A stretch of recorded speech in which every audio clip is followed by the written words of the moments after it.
Hola, bienvenidos todos y todas a este primer encuentro sobre la palabra de Dios en tu vida que vamos a titular hoy ¿Cómo leer la Biblia? Una de las mayores dificultades que encontramos con ello es que muchas personas dicen que no entienden cuando leen la Biblia, se desmotivan y dejan de hacerlo, y eso hace que muchos otros también pierdan como el interés. Pero esto es completamente falso, porque la palabra de Dios es para todos nosotros, hombres y mujeres de todas las épocas, en las que Él establece un hermoso diálogo con cada uno de nosotros a través de su palabra presente en los textos bíblicos. Esto que les comento no es algo nuevo. Realmente yo recuerdo incluso que mi madre decía que la Biblia no se podía leer así nomás, que teníamos que tener siempre un sacerdote que nos las tradujera, porque para nosotros los laicos y laicas era muy difícil de poder acceder al texto bíblico. Hoy sabemos que no es así.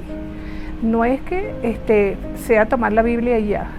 Necesita cierto conocimiento, pero ese conocimiento se nos va dando de a poco, en la medida que nosotros vamos incursionando en ella y vamos tratando de tomar herramientas, porque a la larga estos cursos que les ofrecemos no son más que la oportunidad de darles herramientas para que cada uno de ustedes haga un encuentro personal con Jesús, que es a la larga lo que queremos, porque quien se hace amigo de Jesús lo hace para toda su vida.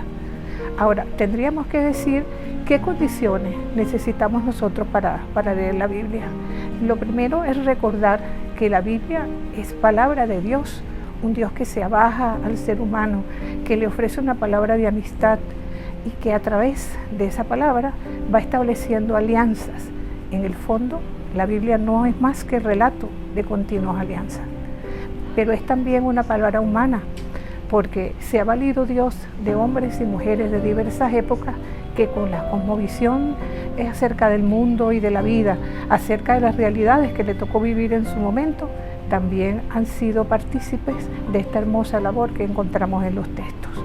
Por eso requiere de nosotros flexibilidad, humildad y sobre todo apertura. No podemos hacer como el texto aquel de Lucas, del fariseo y el publicano, que el fariseo iba con esa petulancia, con esa sabiduría, midiéndose de tú a tú con Dios, mientras que el publicano iba humildemente. Si queremos que Dios nos hable, la primera condición es eso, ser humildes. También es importantísimo invocar la presencia del Espíritu Santo, porque el Espíritu Santo es quien guía nuestros pasos, el Paráclito, aquel que poco a poco nos va orientando en el camino de la vida cristiana. Para ello necesitamos renovar los ojos y sobre todo disponer el corazón para que esto sea una realidad. Y al mismo tiempo agudizar los oídos, ¿verdad? E instruir nuestro pensar, porque debemos estar conscientes de que la palabra de Dios es semilla para sembrar en el terreno de la vida, es luz para iluminar nuestra vida, es también un espejo en el cual nosotros nos vemos reflejados, porque los hombres y las mujeres que nosotros encontramos a lo largo de la Biblia no son diferentes a nosotros. Si nosotros nos fijamos en un personaje como Abraham era demasiado viejo, un Moisés era tartamudo, un David era adúltero, un Pablo era soberbio, un Pedro, a pesar de que amó mucho al Señor, también lo traicionó. Tenemos personajes incluso como Juan Bautista, que si nosotros lo vemos pasar por nuestras calles, tomamos la vía contraria porque lo vemos como un pordiosero. Y sin embargo, Dios se valió de todos esos personajes sencillos, gente como nosotros.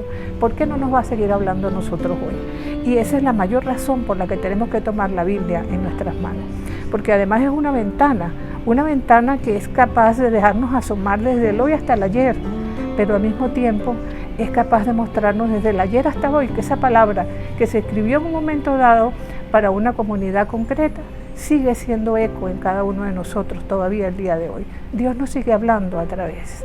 Por ello eso nos permite afianzar los pies en la tierra y hacer oración a través de dicha palabra. Dicho esto, tenemos que recordar que de los 73 libros que se encuentran en la Biblia, 46 de ellos están en el Antiguo Primer Testamento, en tanto que 27 los vamos a encontrar en el Segundo. Toda esa palabra de Dios presente en los textos bíblicos, vamos a encontrarlas como una verdadera biblioteca, porque cada uno de sus textos nos habla de cosas distintas, de experiencias diferentes, utilizando géneros literarios diversos, lo cual es importante conocer para uno ubicarnos bien en el texto y qué es lo que Dios quiere decirnos a través de su palabra. Por ejemplo, no es lo mismo leer los textos del Levítico, ¿verdad?, que son una serie de leyes, que leer una carta de San Pablo, porque evidentemente no es lo mismo leer la Constitución de la República, ¿verdad?, que ponernos a leer lo que viene a representar una carta que para nosotros es algo muy cotidiano en nuestro quehacer diario. Dicho esto, debemos recordar que cada uno de los textos bíblicos, para su fácil lectura, se divide en capítulos. Generalmente vamos a encontrar al inicio de cada uno de ellos un número que lo ubica generalmente un poco más grande que el resto de la lectura.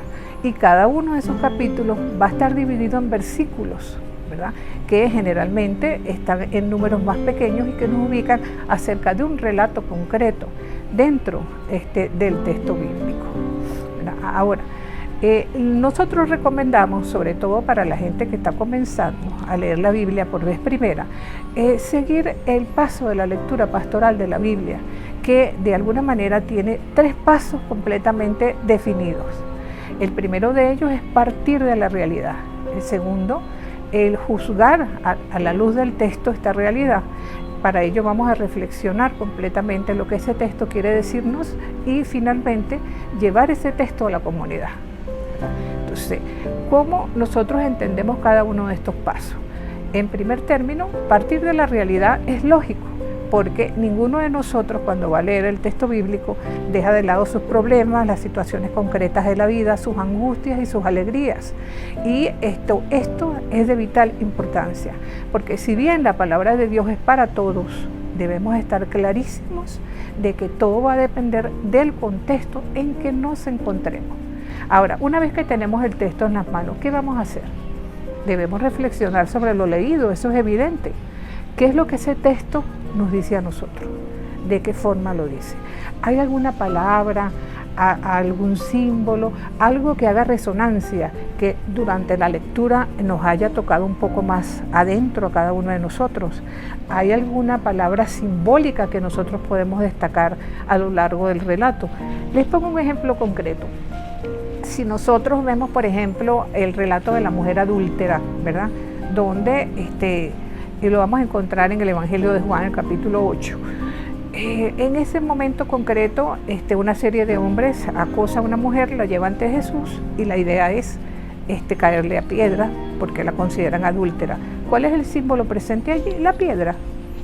O sea, nosotros leemos un texto como este y debemos pensar cuántas veces le hemos tirado piedras al otro o cuántas veces nos las han tirado a nosotros, ¿verdad? Esto es particularmente importante. Fijarnos en los tiempos, en los lugares donde se dan los personajes concretos que aparecen en cada uno de los textos, ¿verdad? Entonces, de alguna manera, esa lectura trayéndola al hoy, identificándonos con los personajes y las situaciones que se están dando allí, es la que nos hacen aceptar el desafío que hoy Cristo nos pide a nosotros y la Iglesia necesita de nuestra parte. Entonces, resumiendo un poco, porque no queremos hacer de este curso algo muy largo, sino más bien didáctico para cada uno de ustedes, ¿qué es lo que nos exige la lectura pastoral para leerle el texto en forma no solamente correcta, porque no es que haya una forma correcta, sino una forma en que nosotros podemos encarnar el texto? Primero, ser constante, leer y leer la Biblia, escuchar esa palabra, servir fraternalmente, porque una de las mayores enseñanzas de Jesús es que no podemos ser hijos si antes no somos hermanos, ¿verdad? La fidelidad a la palabra y evidentemente el trabajo en común, porque lo que yo pienso acerca de la palabra no es la verdad absoluta. Por eso me enriquezco con lo que puedan aportar mis hermanos a través del texto.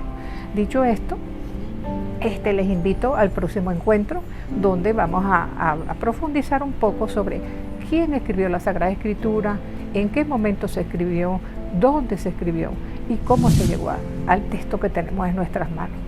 Que tengan un feliz día y Dios les bendiga.